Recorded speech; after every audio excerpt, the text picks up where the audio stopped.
तो युद्ध के 34वें 35वें दिन आते आते बिल्कुल युद्ध का जो स्वरूप है, रूप है, बदल गया है और ईरान को कहीं ना कहीं अपर हैंड दिखाई दे रहा है मिलता हुआ इस युद्ध में।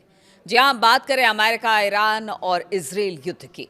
अमेरिका और इजराइल ने 28 फरवरी को ईरान पर हमला किया था और अब जाकर तेहरान ने उनके विमानों को मारना गिराना शुरू कर दिया है।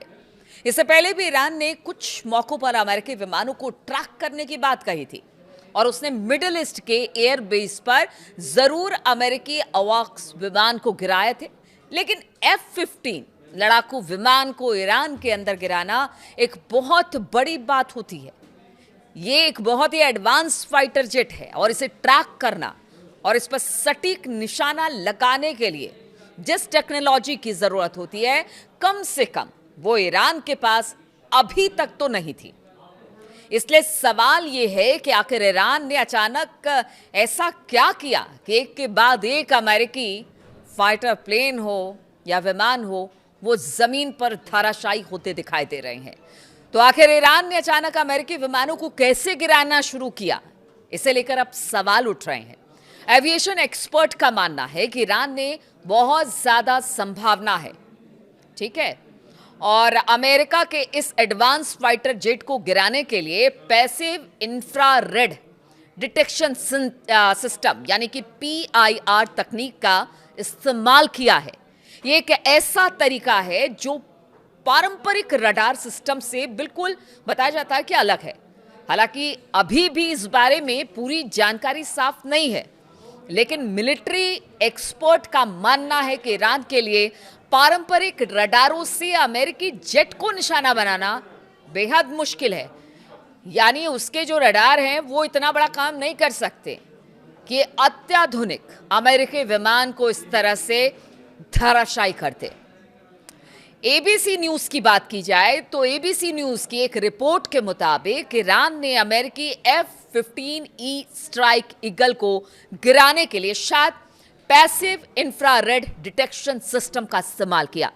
इसलिए अब अमेरिका की हवाई ताकत और ईरान के आसमान में उसके वर्चस्व बनाने के दावे पर गंभीर सवाल खड़े हो रहे हैं, क्योंकि आप समझिए कि अमेरिका की एयरफोर्स पूरी दुनिया में जानी जाती है, लेकिन अब इसी एयरफोर्स के जो विमान हैं वो एक एक करके गिराते चली जा रही है ईरान की फौजें और ईरान के रडार, ईरान की सिस्टम।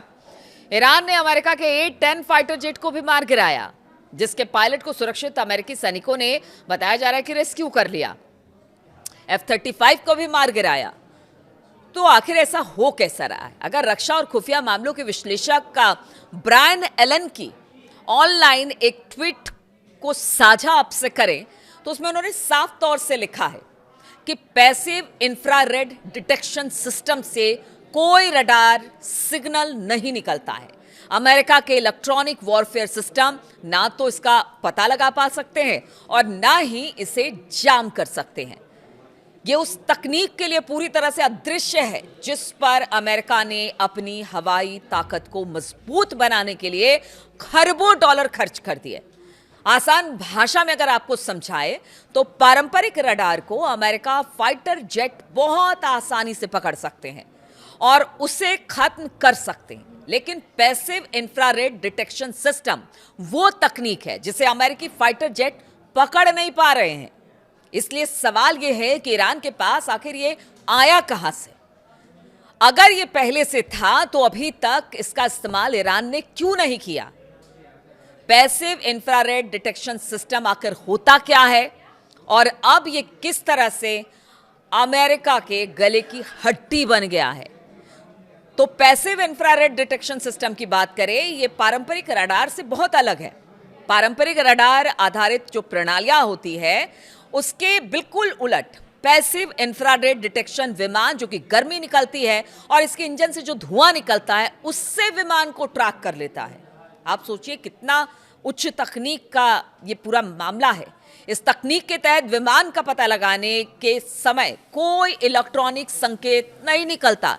इससे इलेक्ट्रॉनिक वॉरफेयर के जरिए इसे जाम भी नहीं किया जा सकता है, यानी चाह कर भी अमेरिका कुछ नहीं कर सकता है। और यही वजह है कि उसके विमान गिर रहे हैं। F-15E जैसे आधुनिक अमेरिकी विमान फ्लेयर्स, चैफ और सोफिस्टिकेटेड इलेक्ट्रॉनिक युद्ध सूट जैसे एडवांस टेक्नोलॉजी से लैस है।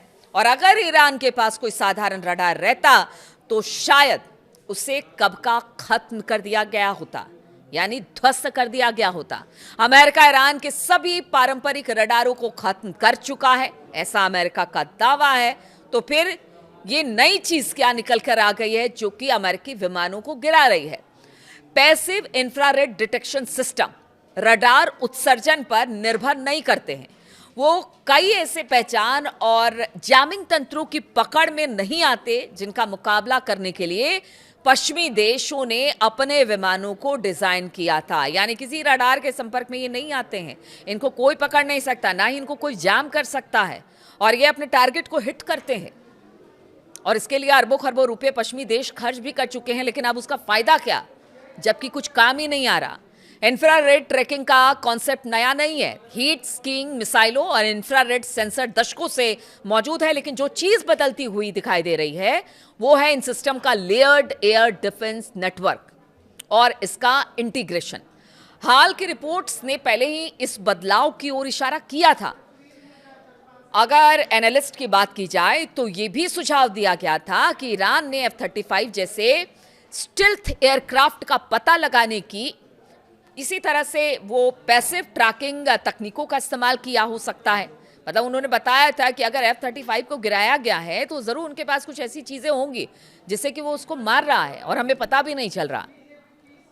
आधुनिक एयर डिफेंस में आमतौर पर एक लेयर्ड अप्रोच शामिल होता है, जिसमें radar tracking, electronic surveillance, passive infrared sensor और सतह से हवा में मार करने वाली मिसाइल बैटरियों का मेल होता है। रिपोर्ट्स बताती है कि ईरान ने कई सिस्टम का इस्तेमाल करके एयरक्राफ्ट को इतनी देर तक ट्रैक किया होगा, उसे मिसाइल से मार गिराना मुमकिन हो सका होगा। और इस तरह के सेटअप में पैसिव इंफ्रारेड ने एक साइलेंट ट्रैकर के तौर पर काम किया होगा, जबकि दूसरे सिस्टम ने टारगेटिंग को और बेहतर बनाने में मदद की होगी। इसलिए सवाल यह है कि चीन या रूस, आखिर वो कौन सा देश है जो ईरान की मदद कर रहा है?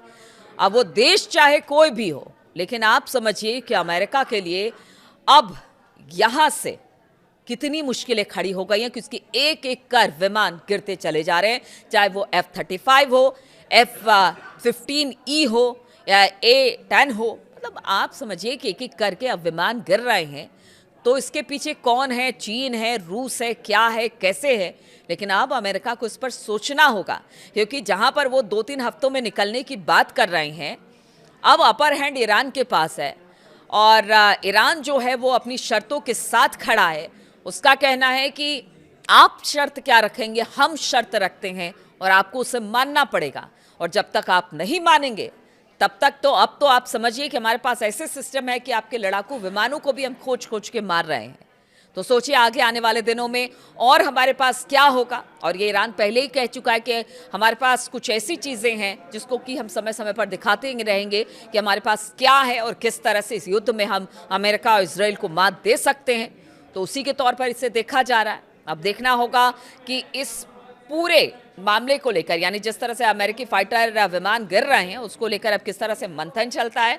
और डोनाल्ड ट्रंप के बयान का भी इंतजार रहेगा, क्योंकि वो बयान बहुत देते हैं। अब इस मामले को लेकर क्या बयान देते हैं, इस पर मेरी भी नजर रहेगी। बहुत बहुत शुक्रिया मेरे साथ इस वीडियो में शामिल होने के लिए।